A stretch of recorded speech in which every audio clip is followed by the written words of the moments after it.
रामकृष्ण हरी अवधूत चिंतन श्री गुरुदेव दत्त। कशात आपण सर्वजण मजेत असाल, भगवंताच्या भजनात तल्लीन असाल अशी अपेक्षा करते आणि आजच्या व्हिडिओला सुरुवात करते।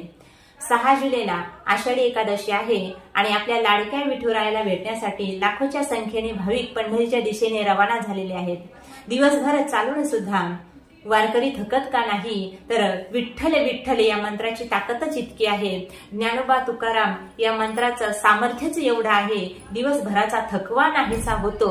आणि म्हणून हे नामस्मरण हजारो लाखो भक्त घेत घेत वारकरी आपले पंढरीला निघालेले आहेत। तर आपण जे घरी आहोत तर आपल्यासाठी सुद्धा आपल्याला सेवा करायच्या आहेत। अनेक प्रकारचे मंत्र, अनेक प्रकारच्या उपासना, अनेक प्रकारच्या सेवा आपण आषाढी एकादशीच्या निमित्ताने करणार आहोत। तर या आषाढी एकादशीच्या निमित्ताने आपल्याला 3 दिवसाची सेवा करायची आहे। तर ही सेवा कोणती आहे जाणून घेऊया। 5, 6, 7 या तारखेला आपल्याला सेवा करायची आहे आणि 2 ग्रंथाची सेवा आपल्याला करायची आहे। तुम्हाला जी आवडेल ती सेवा तुम्ही करू शकता। 6 तारखेला आहे एकादशी, तर दशमी पासून ते द्वादशी पर्यंत, म्हणजेच 5 तारखेला दशमी आहे, 6 तारखेला एकादशी आहे आणि 7 तारखेला द्वादशी आहे। तर या 3 दिवसामध्ये आपल्याला 3 पाठ किंवा 1 पाठ, नाही का, जर तुम्ही गीतेचा पाठ कराल तर 3 गीतेचे पाठ आपल्याला 3 दिवस करायचे आहेत। आणि गीता ही कुणी सांगितली तर साक्षात भगवंताने सांगितलेली आहे। वारकरी संप्रदायाच्या 2च ग्रंथासमोर श्रीमद हा शब्द लागलेला आहे का, तर ही स्वतः भगवंताने सांगितलेली आहे, नाही का। कुरुक्षेत्रावर अर्जुन जेव्हा अगदी दुःखित त्याचं अंतकरण झालं, त्याला दुःखातून बाहेर काढण्यासाठी, मोहातून बाहेर काढण्यासाठी भगवंताने गीता सांगितली, म्हणून श्रीमद हा शब्द तिच्या पुढे लागलेला आहे का। सोमुखे आपण सांगेतो श्री विष्णू, श्री गीता हा प्रश्न अर्जुनेशी। अर्जुनाला मोहातून बाहेर काढलं आणि त्यासाठी भगवंताने गीता सांगितली। मग ही गीता, हे गीतेचं तत्वज्ञान जे आहे आम्हाला सुद्धा आमच्या जीवनामध्ये खूप उपयोगी पडतं। जीवन मंगलमय करणारी ही गीता असल्यामुळे 3 गीतेचे पाठ आपल्याला या 3 दिवसामध्ये करायचे आहेत। तुमच्या जीवनातील ज्या काही कटकटी आहेत, ज्या काही समस्या आहेत, जे काही संकट असतील त्या संकटाला समाधान म्हणून ही सेवा आपल्याला 3 दिवसाची करायची आहे। आता गीतेचा पाठ करायला कमीत कमी 3 तास लागतात आणि ज्याला खूप छानपैकी संस्कृत बोलता येतं त्याला 2 तासामध्ये किंवा 1.5 तासामध्ये सुद्धा जे गीतेचे अध्याय आहेत, नाही का, तेवढे वाचून होतात।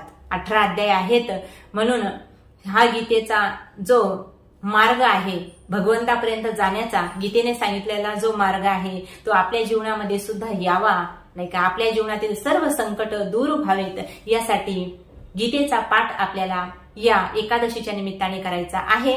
ज्यांना जमेल त्यांनी गीतेचा पाठ करावा। दुसरा असा उपाय आहे की याच 3 दिवसामध्ये आपल्याला संक्षिप्त श्रीमद भागवत, नाही का, संक्षिप्त छोट्याशा रूपामध्ये संक्षिप्त श्रीमद भागवत आहे त्याचा सुद्धा पाठ आपण या 3 दिवसामध्ये करू शकता।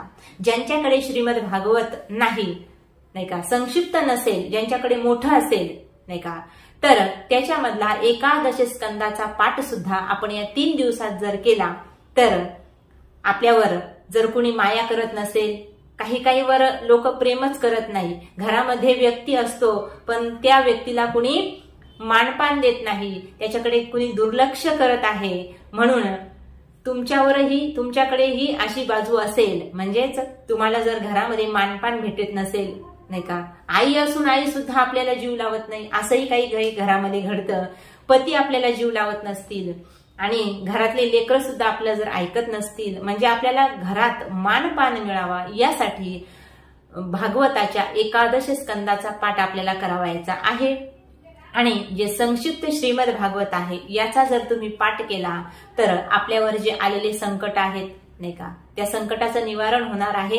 आणि ज्या तुमच्या मनातील सुप्त इच्छा आहेत, अनेक दिवसापासून ज्या इच्छा आहेत पण त्या आजपर्यंत पूर्ण झालेल्या नाहीत, तर त्या इच्छा सुद्धा या श्रीमद भागवताच्या पाठाने पूर्ण होणार आहेत। आता तुम्ही म्हणाल हे 2च ग्रंथ का सांगितले, तर हे दोन्हीही ग्रंथ भगवंताची वाङ्मयीन मूर्ती आहे। श्रीमद भागवत स्वतः भगवंतानेच सांगितलेलं आहे, नाही का, व्यासदेवजींच्या रूपामध्ये।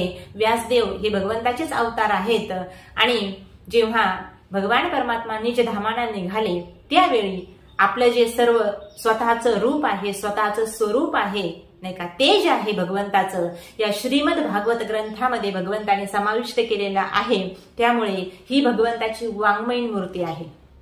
काय? श्रीमद भागवत. म्हणून जीवन मंगलमय करायचं असेल तर त्याने भागवत श्रवण करायला पाहिजे, वाचन करायला पाहिजे, पठन करायला पाहिजे. आणि जीवनाला गती देण्यासाठी, जीवनामध्ये विकास साध्य करण्यासाठी गीता महत्वाची आहे. गीता आणि भागवत हे आपल्या जीवनामध्ये अतिशय महत्वाचे आहेत. हे दोन ग्रंथ जर आपण याचं अध्ययन केलं तर आपण खूप मोठे तत्वज्ञानी बनू शकतो असं मी म्हणणार नाही, पण जीवन जगायला ज्या ज्या गोष्टी लागतात त्या त्या गोष्टी आपण निश्चितच या ग्रंथामधून घेऊ शकतो. म्हणून तुम्ही याचं पारायण करा. अतिशय सुंदर अनुभव तुम्हाला येईल. आणि 3 दिवसामध्ये गीतेचे 3 पाठ होतील. संक्षिप्त श्रीमद भागवत जे आहे त्याचा 1 पाठ होईल आणि एकादश स्कंद जो आहे त्याचा सुद्धा 3 दिवसामध्ये 3 पाठ तुम्ही करू शकता. म्हणून अतिशय सुंदर सेवा आहे. ज्याला जी जमेल ती सेवा आपण करू शकता नाही का. गीता भागवत करीती श्रवण, अखंड चिंतन विठोबाचे नाही का. तुकाराम महाराज म्हणतात, जो आपल्या हिताच्या ठिकाणी जागा आहे, आपुल्या हिता जो असे जागता, धन्य माता पिता तयाची नाही का. धन्य माता पिता कुणाचे? तर जो श्रीमद भागवताचा आणि गीतेचा पाठ करतो, याचे श्रवण करतो, निधिध्यासन करतो, तो या जगामध्ये धन्य आहे. म्हणून आपल्या सर्व प्रश्नांची उत्तरं आपल्याला सोडवायची असतील तर गीतेचा पाठ करा. जगायचं कसं हे गीता सांगते आणि मरायचं कसं भागवत सांगते. म्हणून हे दोन्ही ग्रंथ आपल्या घरी असलेच पाहिजे. याचा पाठ करा. गीतेचा पाठ केल्याने तुमच्या जीवनातील सर्व अडचणी सुटणार आहेत आणि भागवताचा पाठ केल्याने, संक्षिप्त भागवताचा पाठ केल्याने सर्व अडचणी तर सुटतील, पण सर्व लोक तुमचं ऐकायला लागतील नाही का. समाजामध्ये तुमचा मानपान वाढेल. आणि एकादश स्कंदाचा जर पाठ केला तर सर्व लोक आपल्यावरती प्रेम करायला लागतील. ज्या पद्धतीने आमच्या कृष्ण कन्हैयावरती सर्व जग प्रेम करतं, त्याच पद्धतीने आपल्यावर सुद्धा लोक माया करायला लागतील. म्हणून या 3ही ग्रंथाचा पाठ तुम्ही नक्कीच करा. म्हणजे 2च ग्रंथ आहेत, पण एकादश स्कंदाचा पाठ वेगळा करायचा आहे. एखाद्याकडे संक्षिप्त श्रीमद भागवत असेल त्याचा त्याने 3 दिवसामध्ये 3 पाठ करायचे आहेत आणि गीतेचे सुद्धा 3 पाठ करायचे. असे 3 पाठ या दोन्ही ग्रंथांचे आपण जर केले तर आपल्या जीवनातील सर्व वाईट शक्ती आपल्यापासून दूर जातीलच जातील. सकारात्मक भावना, सदाचाराची भावना आपल्या मनामध्ये निर्माण होईल आणि सर्वच जण आपले आहेत असं आपल्याला व्हायला लागेल. आणि भगवान परमात्मा निश्चितच आपल्यावर कृपा केल्याशिवाय राहणार नाही. अशी छोटीशी सेवा आहे, नक्की करा. रामकृष्ण हरी.